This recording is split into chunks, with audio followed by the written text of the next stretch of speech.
Hi, I'm Tim. Welcome to Watchbox, and thanks for logging on. If you love this watch, email me, tmosso@thewatchbox.com. Your purchase and pricing email question line for buying this or any watch you see on any Watchbox platform. Please reach out to me directly. Email tmosso@thewatchbox.com for pricing. Today, we discuss a memorable model launch from 2016. This is the Tudor Pelagos LHD or left-hand drive. Modeled on left-hand drive watches made for the French Navy in the middle of the 20th century, this Tudor Pelagos is very much a modern timepiece, not explicitly retro like the Black Bay.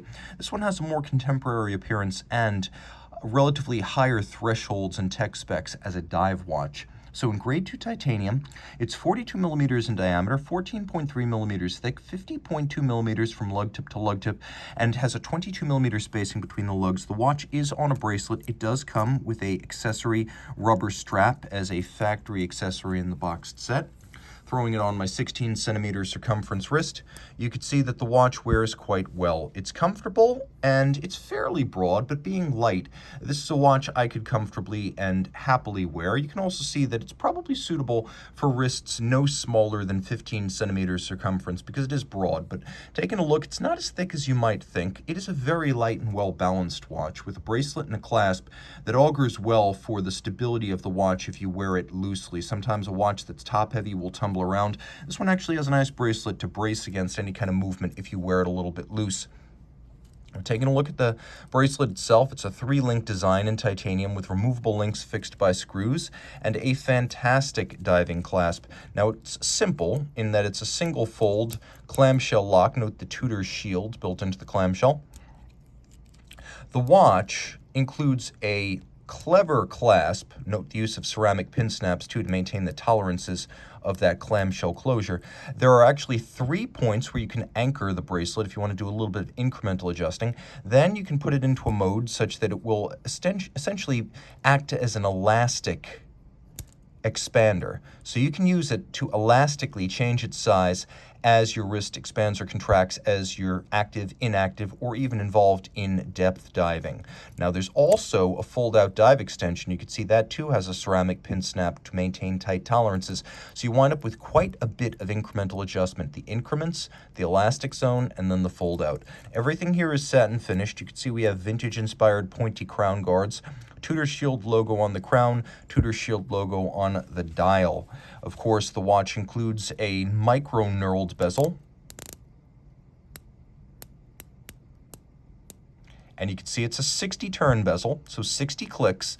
I actually like this micro knurling. It makes it a little bit easier to grip than a Rolex bezel. Of course, Rolex bezels are 120 clicks. They're also a little bit quieter. So if you like a chatty, loud diving bezel, this is that. Now the bezel insert is in ceramic. And the interesting thing here is that even though the luminova is exposed on the bezel, it's still there. Oftentimes, companies choose not to insert luminova into bezels of aluminum or ceramic, but here we have a fully luminescent bezel, as well as 3 lumed hands on the dial, and frankly, every dive watch should have a lumed seconds hand. I don't know why they do not all. It's easy to judge the baton minute hand against the bezel, making it easy to read intervals up to 60 minutes in duration.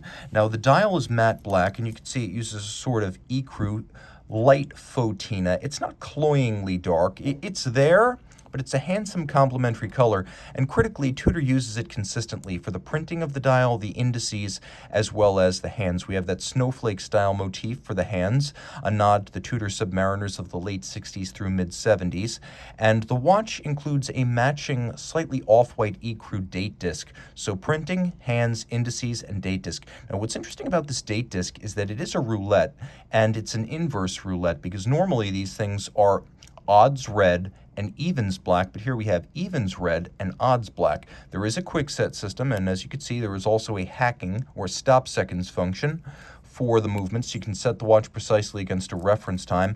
500 meters, water resistant. You can see it does include a helium escape valve. So in the Rolex Tudor hierarchy, in terms of raw capability, this sits somewhere between a Submariner and a Sea Dweller.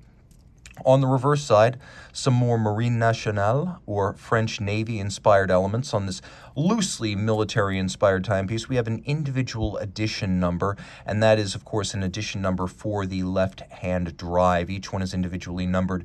And you can also see that this watch uses Tudor caliber MT5612, a Kinesi movement.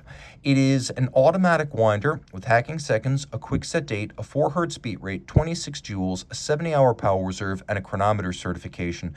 It also has an anti-magnetic silicon hairspring, and like a Rolex movement, a full balance bridge with a free-sprung balance and a winding rotor on a ball bearing. All of these features making it more shock tolerant. It's adjusted in 5 positions as a COSC chronometer. It is a very impressive and functional watch. This might be Tudor's most interesting diver. Reach out to Team Mosso at thewatchbox.com for purchase and pricing details.